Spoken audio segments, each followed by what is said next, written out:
ঘড়ির কাঁটায় তখন দুপুরে 1:06।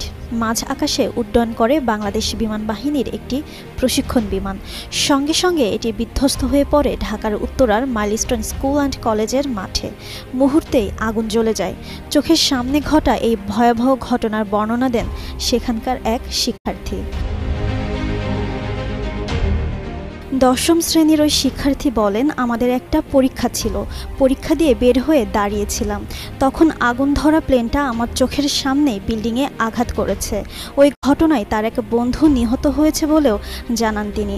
বাংলাদেশের প্রথম 5D AI ইনভার্টার যুক্ত সর্বোচ্চ বিদ্যুৎ সাশ্রয়ী যমুনা এয়ার কন্ডিশন। বলেন, আমার একটা বেস্ট ফ্রেন্ড যে পরীক্ষার হলে একসঙ্গে ছিল, আমার চোখের সামনে মারা গেছে।